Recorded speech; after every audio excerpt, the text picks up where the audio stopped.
दोस्तों, एक राज्य जहां की नदी की लहरें भी पहचान की लड़ाई की गवाही देती हैं। असम, जहां सदियों से स्वदेशी संस्कृति, भाषा और अधिकारों की रक्षा के लिए संघर्ष चल रहा है। और आज उसी असम का नेतृत्व कर रहा है एक ऐसा मुख्यमंत्री जो दिन रात घुसपैठ के खिलाफ जंग लड़ रहा है, विकास की नई इबारत लिख रहा है, हेमंत विश्व शर्मा। लेकिन अब उनके बयानों पर सियासी सरगर्मियां तेज हो गई हैं। कांग्रेस से लेकर एआईएमआईएम तक सभी पार्टियां अब हेमंता पर सीधा हमला बोल रही हैं, वो भी सीधे उनकी हिंदू पहचान पर, उनकी अस्मिता निष्ठा पर, उनकी ईमानदारी पर। हमलावर कोई और नहीं, कांग्रेस के सांसद और असम कांग्रेस के प्रदेश अध्यक्ष गौरव गोगोई हैं। लेकिन सवाल उठता है दोस्तों, ये हमला क्यों? क्या ये सिर्फ राजनीतिक हमला है या इसके पीछे कांग्रेस की गहरी हताशा छिपी है? क्या जब नीतियों पर जवाब नहीं सूझता तो व्यक्तिगत हमलों का सहारा लिया जाता है? आज हम इसी विवाद को समझेंगे कि गौरव गोगोई ने क्या कहा, हेमंता विश्व शर्मा ने उसका क्या जवाब दिया और इस पूरे प्रकरण से असम की राजनीति का असली चेहरा क्या उजागर हो रहा है।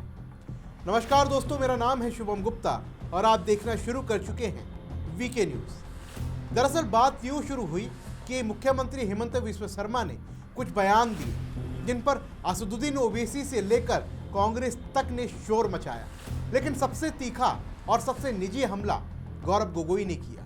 एक प्रेस कॉन्फ्रेंस में गोगोई ने सीधे हेमंत विश्व शर्मा के हिंदू होने पर ही सवाल खड़े कर दिए। उन्होंने कहा कि हिंदू धर्म सत्य, निर्भयता और ईमानदारी की रक्षा देता है, लेकिन हेमंत विश्व शर्मा इन मूल्यों पर खरे नहीं उतरते। उन्होंने आरोप लगाया कि मुख्यमंत्री झूठ बोलते हैं, बार बार राजनीतिक दल बदलते हैं और नैतिक ईमानदारी का अभाव दिखाते हैं। गोगोई यही नहीं रुके, उन्होंने हेमंता की राजनीतिक यात्रा को अवसरवादिता करार दिया।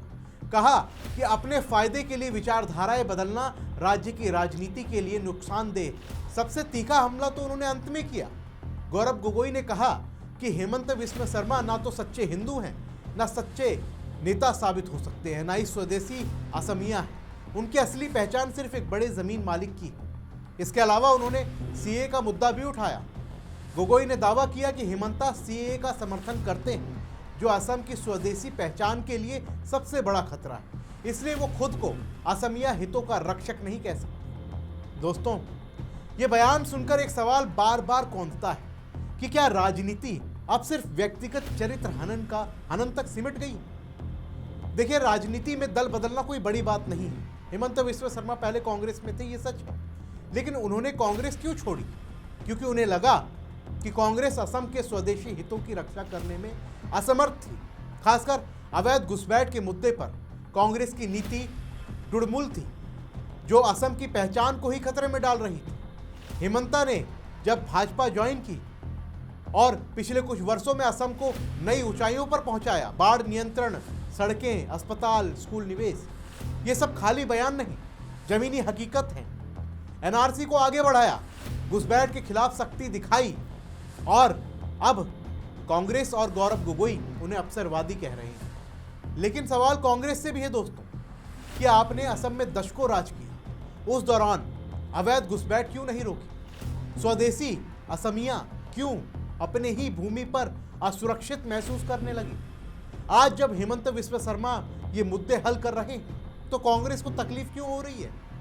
सीए पर बात करें तो गोगोई का दावा बिल्कुल भ्रामक है। सीए उन धार्मिक अल्पसंख्यकों को नागरिकता देता है जो पड़ोसी देशों से प्रताड़ना झेल कर आए। हिंदू, सिख, बौद्ध, जैन, पारसी, ईसाई, ये अवैध मुस्लिम घुसपैठियों को नागरिकता नहीं देता। असम समझौते की भावना से ये पूरी तरह मेल खाता है। हेमंता ने बार बार कहा है, असम के स्वदेशी हित सर्वोपरि है। तो सीए का समर्थन करके हेमंता असमिया हितों के खिलाफ कैसे हो गए? दोस्तों, ये सिर्फ भ्रम फैलाने की कोशिश है। कांग्रेस और विपक्ष जब असम में अपनी जमीन खिसकती देख रहे हैं तो नीतियों पर बहस करने की बजाय व्यक्तिगत हमले कर रहे हैं। और सबसे गंभीर बात कि किसी की धार्मिक पहचान पर सवाल उठाना, हेमंत विश्व शर्मा के हिंदू होने पर उंगली उठाना, ये बेहद खतरनाक है। राजनीतिक मतभेद नीतियों पर, विकास पर, लेकिन धार्मिक पहचान को निशाना बनाना, यह लोकतंत्र की मर्यादा का अपमान है। कांग्रेस का यही चरित्र रहा है, जब सत्ता जाती है तो इस तरह के हथकंडे अपनाए जाते हैं। ऐसे में हेमंत बिश्व शर्मा का जवाब देखिए, संयमित लेकिन करारा। उन्होंने एक्स पर लिखा कि मैं 9 फरवरी 2026 को भूपेश बघेल, गौरव गोगोई और अन्य नेताओं के खिलाफ सिविल और क्रिमिनल मानहानि का मुकदमा दर्ज कर रहा हूं। इन लोगों ने आज की प्रेस कॉन्फ्रेंस में मेरे खिलाफ झूठे, दुर्भावनापूर्ण और मानहानिकारक बयान दिए हैं। अब हिट एंड रन राजनीति का दौर खत्म हो चुका है। अगर इनमें हिम्मत है या सबूत है तो अदालत में साबित करें। दोस्तों, ये जवाब एक मजबूत नेता का जवाब है, जो सिर्फ बयान नहीं देता, कानूनी लड़ाई भी लड़ता है, विपक्ष की बोलो और भागो वाली राजनीति को चुनौती देता है।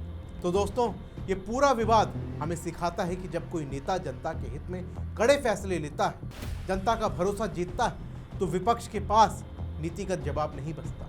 फिर शुरू होते हैं व्यक्तिगत हमले। कांग्रेस की यही हताशा असम में साफ दिख रही है। उनकी जमीन खिसक रही, जनता हेमंत बिश्व शर्मा के साथ खड़ी। दोस्तों, हेमंता ने जो रास्ता चुना, स्वदेशी असमिया हितों की रक्षा का, विकास का, वो रास्ता जनता स्वीकार कर चुकी है।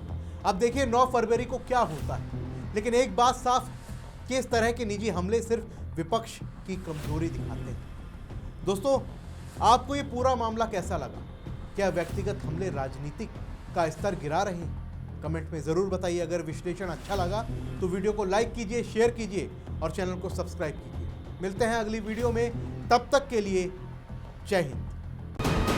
वीके न्यूज, राष्ट्र के नाम।